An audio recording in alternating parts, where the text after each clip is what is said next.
बिस्मिल्लाहिर्रहमानिर्रहीम। अल्लाहुम्मा सल्लि अला मुहम्मद व अला आलि मुहम्मद सल्लल्लाहु अलैहि वसल्लम। नाज़रीन मोहतरम, जिस सिलसिला के आज से आगाज़ किया जा रहा है वो अगले चंद रोज़ तक जारी रहेगा। आज का ये सिलसिला कुरान पाक के तारुफ़ से शुरू हो रहा है, जो कि आखिर तक इंशाअल्लाह जारी रहेगा। इसका मकसद सिर्फ़ और सिर्फ ये है कि हम तक कुरान करीम फ़ुरक़ान हमीद की ठीक मालूमात पहुँच जाएँ। इस सिलसिला में मैं आपको कुरान पाक की तमाम सूरतों का मुख्तसर तारुफ़ मिलेगा कि इनकी वजह नज़ूल वग़ैरह क्या है। आपसे गुजारिश है कि मेरे चैनल को सब्सक्राइब ज़रूर करें और दूसरों तक इस वीडियो को लाजमी पहुँचाएँ। शुक्रिया। अल्लाह आपके रिज़्क़ में, औलाद में और मालो जान में बरकत अता फ़रमाए। तो चलते हैं, आज के सबक का आगाज़ करते हैं। कुरान मजीद का इब्तिदाई तारुफ़ है। कुरान मजीद नबी करीम सल्लल्लाहु अलैहि वसल्लम के बनाए हुए अरबी अल्फाज नहीं हैं, बल्कि अल्लाह तबारक व तआला का नाजिल किया हुआ अरबी कलाम है, जो हज़रत जिब्राईल अलैहिस्सलाम की वसातत से नबी करीम सल्लल्लाहु अलैहि वसल्लम के क़ल्ब अनवर पर नाजिल हुआ और आप सल्लल्लाहु अलैहि वसल्लम ही इसके पहले हाफिज़ हैं।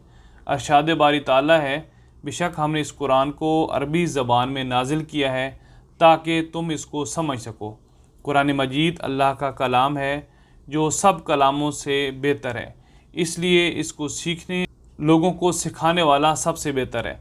कुरान पाक जब नाजिल होता रहा, तब हिफ्ज़ सीनों में महफूज किताबत यानी कि पत्ते, चमड़ा, पत्थर और ऊँट के शाने की हड्डी पर लिखाई के ज़रिए और जनाब रसूलुल्लाह सल्लल्लाहु अलैहि वसल्लम और सहाबा कराम के इसके मुताबिक अमल के साथ महफूज होता रहा। कुरान की तरतीब व तदवीन, जिस तरतीब पर कुरान नाजिल हुआ वो तरतीब नज़ूली और जिस पर अब मौजूद है वो तरतीब तौफ़ीक़ी कहलाती है, यानी कि वो तरतीब जो अल्लाह के हुक्म से हजूर सल्लल्लाहु अलैहि वसल्लम ने अपने विसाल से पहले दी थी, और उसी तरतीब से आप सल्लल्लाहु अलैहि वसल्लम जिब्राईल अमीन के साथ कुरान मजीद का दौर फरमाते थे। हज़रत अबू हुरैरा रज़ियल्लाहु ताला अन्हु से रवायत है कि जिब्राईल अलैहिस्सलाम रसूलुल्लाह सल्लल्लाहु अलैहि वसल्लम के साथ हर साल एक मरतबा कुरान मजीद का दौरा किया करते थे, लेकिन जिस साल नबी करीम सल्लल्लाहु अलैहि वसल्लम का विसाल हुआ उसमें 2 मरतबा दौर किया। नबी करीम सल्लल्लाहु अलैहि वसल्लम हर साल 10 दिन का इतिकाफ़ किया करते थे, लेकिन आखिरी साल आप सल्लल्लाहु अलैहि वसल्लम ने 20 दिन का इतिकाफ़ फरमाया। जब मुसैलमा कज़ाब झूठे नबी के ख़िलाफ़ जंग यमामा हुई तो उसमें सैकड़ों हुफ़ाज़ की शहादत हुई, जो कुरान करीम की बाकायदा तदवीन का सबब बनी। शेखैन यानी कि हज़रत अबू बकर सदीक़ रज़ियल्लाहु ताला अन्हु और हज़रत उमर फ़ारूक रज़ियल्लाहु ताला अन्हु की मुशावरत से इस सिलसिले में एक कमेटी बनाई गई, जिसके चेयरमैन हज़रत ज़ैद बिन साबित रज़ियल्लाहु ताला अन्हु मुकर्रर हुए। हर आयत के नज़ूल पर तहरीरी सबूत देने, ज़बानी सुनने और दो गवाह पेश करने जैसी कड़ी शराइत के बाद मुसहफ़, चमड़े और कागज़ का वर्क तैयार हुआ, जो सैयदना सदीक़ अकबर रज़ियल्लाहु ताला अन्हु और सैयदना उमर फ़ारूक रज़ियल्लाहु ताला अन्हु के बाद बाकायदा सहाबा कराम और अज़वाज मुतहरात के पास मौजूद रहा और आगे चलता रहा।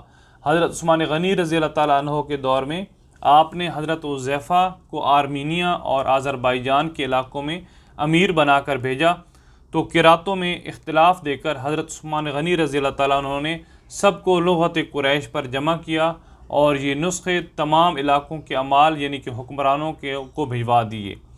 कुरान मजीद के पारे, सूरतें, आयात और रकू कुरान मजीद का जो नुस्खा आज मुसलमान पढ़ते हैं, इसको मुसहफ़ उस्मानी कहा जाता है।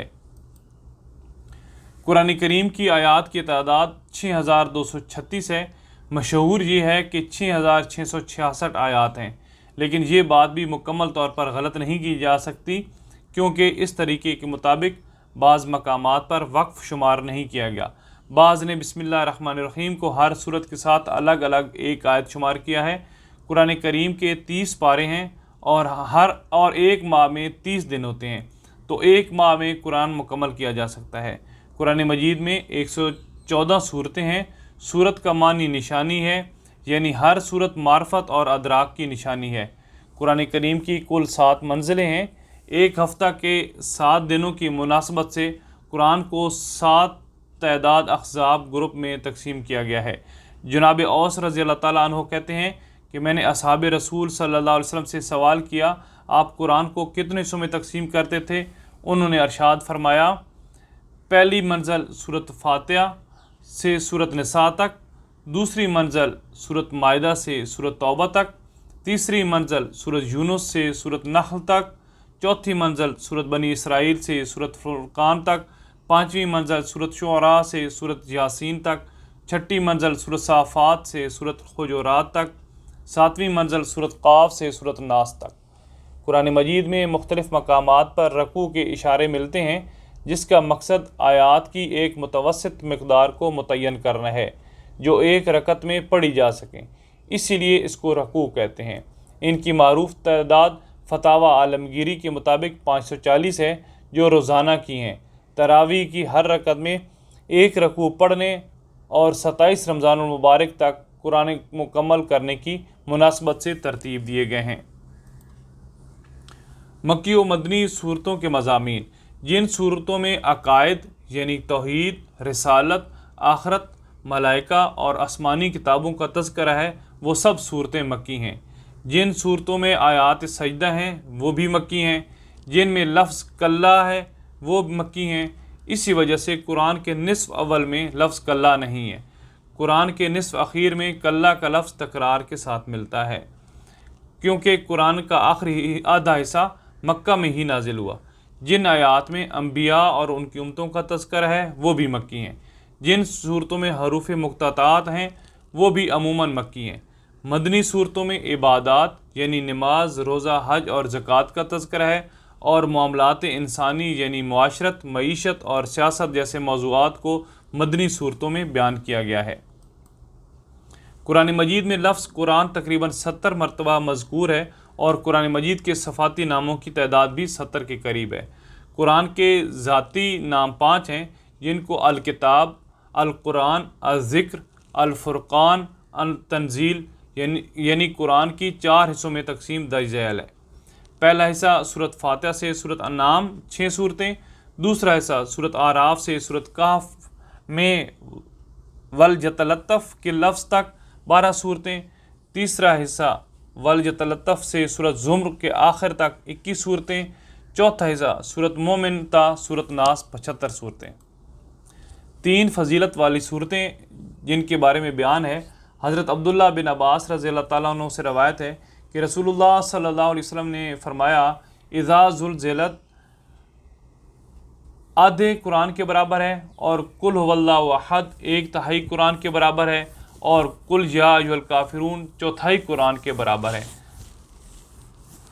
قرآن مجید کی یہ صورتیں جن کا تذکرہ ملے گا یہ حیوانات کے ناموں پر ہیں۔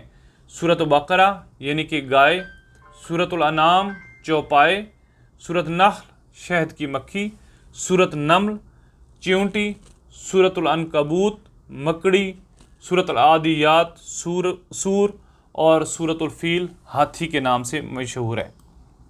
قرآن مجید کی 8 صورتیں خاص اوقات یعنی کہ ٹائم کے نام پر ہیں۔ سورۃ الحج، سورۃ الجمعہ، سورۃ الفجر، سورۃ اللیل، سورۃ ضحیٰ، سورۃ قدر، سورۃ العصر اور سورۃ الفلق، یہ ساری کی ساری صورتیں ٹائم پر مخصوص ہیں۔ قرآن مجید کی 8 صورتیں انبیاء کے ذاتی اور صفاتی ناموں پر ہیں۔ سورۃ یونس، سورۃ ہود، سورۃ یوسف، سورۃ ابراہیم، سورۃ نوح، سورۃ مزمل اور سورۃ مدثر۔ قرآن مجید کی 13 صورتیں قیامت کے ناموں پر ہیں۔ سورۃ دخان، سورۃ الواقعہ، سورۃ الحشر، سورۃ التغابن، سورۃ القیامہ، سورۃ النبا، سورۃ التکویر، سورۃ الانفطار، سورۃ الانشقاق، سورۃ الغاشیہ، سورۃ الزلزال اور سورۃ القاریہ۔ قرآن مجید کی 3 صورتیں ملائکہ کے نام پر ہیں۔ سورۃ صافات، سورۃ المعارج، سورۃ النازیات۔ قرآن مجید کی 2 صورتیں قرآن کے صفاتی ناموں پر ہیں جن کو سورۃ الفرقان اور سورۃ حامیم سجدہ کہتے ہیں۔ ناظرین محترم، یہ تمام تحریر میں نے پروفیسر ڈاکٹر سلطان سکندر صاحب کی تحریر خلاصۃ القرآن سے اخذ کیا ہے۔ امید ہے آپ کے لیے یہ بہتر ثابت ہوگی۔ اللہ سے دعا ہے کہ اللہ ہمیں قرآن مجید کو پڑھنے، سمجھنے اور اس پر عمل کرنے کی توفیق عطا فرمائے۔ ناظرین محترم، آخر پر ایک گزارش ہے، اور وہ یہ ہے کہ پڑھائی کے دوران مجھ سے کسی قسم کی بھی اگر کوئی غلطی ہو گئی ہو تو اللہ سے دعا ہے کہ اللہ وہ معاف فرمائے۔ انشاءاللہ اگلی ویڈیو میں پھر ملیں گے، تب تک کے لیے اجازت۔ اللہ حافظ۔ السلام علیکم ورحمۃ اللہ وبرکاتہ۔